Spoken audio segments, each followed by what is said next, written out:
Good morning, it's Jim from maverickstar Observatory. As promised guys, I said I was going to build a dedicated page to Earth's health at a glance, and I've entered some of the details in there. I'll just give you a quick glance of what we've got. So we've got atmospheric CO2 at 443 parts per million, atmospheric oxygen, the percentage is 20.73, and so on and so forth, the position, longitude, latitude of the magnetic north pole, ground, etc, etc. So you've got an idea of what Earth's health at a glance is like. It covers volcanoes in eruption, latest earthquake over the last 24-hour period. Well, what I'll do is I'll enter the highest one I find from USGS.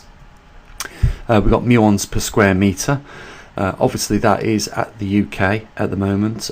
We've got one of our muon detectors now in Perth, Australia. We'll be collecting data from that. What else have we got? Sunspot numbers. Obviously there's no sunspots on the disk at the moment, so that's 0. Geomagnetic fields quiet. The solar x-rays are normal. Jet stream condition, as we know, are unstable, have been for a long time. Then we've got the global magnetometers. Hong Kong stable, Canada unstable because we know that it's reducing. Then we've got Perth stable, Tucson, Arizona stable, and then we've got the total magnetosphere strength at 50 microteslas. Now you're probably wondering how I come to the number of 50 microteslas. Well, I've been trying to figure out a way of calculating the total Earth's magnetosphere, and I thought the best way to do it would be to add up the 4 main regions of strength in microteslas, and then divide it by the number of areas, so in this case 4. So the total intensity of the 4 areas totaled at 200. You divide that by 4 and you get 50. Now on average, off the top of my head, don't hold me to it, I think it's 58 to 68 is what the mainstream organisations would say normally, but we know there's a 20% reduction in that, so it puts it almost slap bang correct. But the point is this, guys, is that we have developed a method of taking the mean total intensity of the globe and then 4 regions, adding them together, dividing them by the number, so we end up with a mean number, and then we have a benchmark of 50 microteslas. So as you know, we've got a magnetometer now in Canada, and we know that's one of the weakest regions that's diminishing the fast on this planet.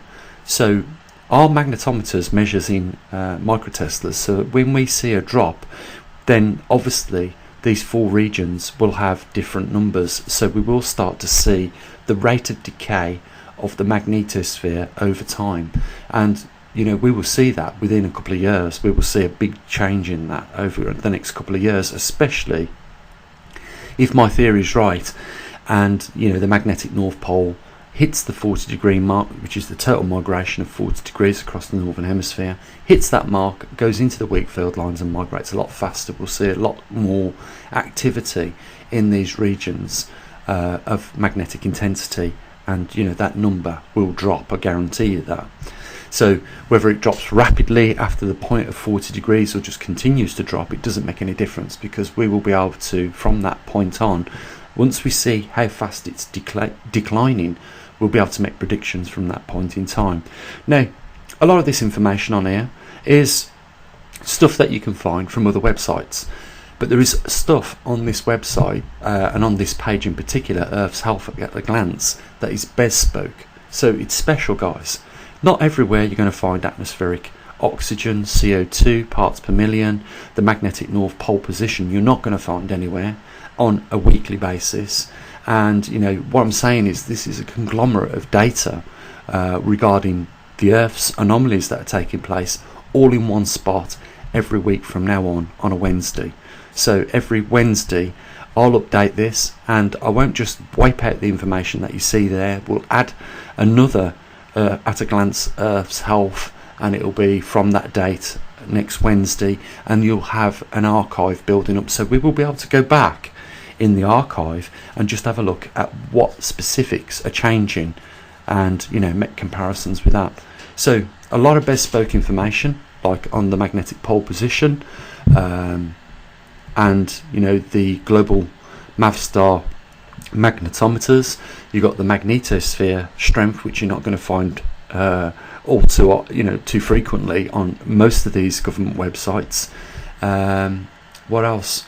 But the point is this, really, is that, to find this collection of data in one spot is almost impossible this day and age. Now, I could easily, it would be time consuming, put this data out every day on a phone app. But I'm not sure, first of all, whether people would be interested in that app, so they just go onto the phone, click the app, and this data comes up every day, say like at 12 GMT or not. But we'll just see how it goes for now. So, like everything else, guys, there's no charge for this. It's all free. But, what we have to remember is that this is a public website funded by the public. And, I don't want to be nasty, but I know, first of all, want to thank the patrons for staying with us. I want to thank those people that make one-off PayPal donations. But I also want to say this. We can't just leave it all the time to a few people that regularly donate on here. You guys know who you are. Doug, Jan, Bob, Kathy, Susan, Brian, and a lot of others. Not, if I haven't mentioned, don't think I'm leaving you out. I'm just saying we cannot just continue leaving it to just a few people if we want everybody to be able to access the information. More than one person's got to come forward and make donations. So first of all, big thanks for you guys, because I know you don't just do it for yourselves, you do it for others. So I applaud you for that. And secondly, let's try and encourage a few new people to come forward and try and appreciate the data now that you're able to access every week.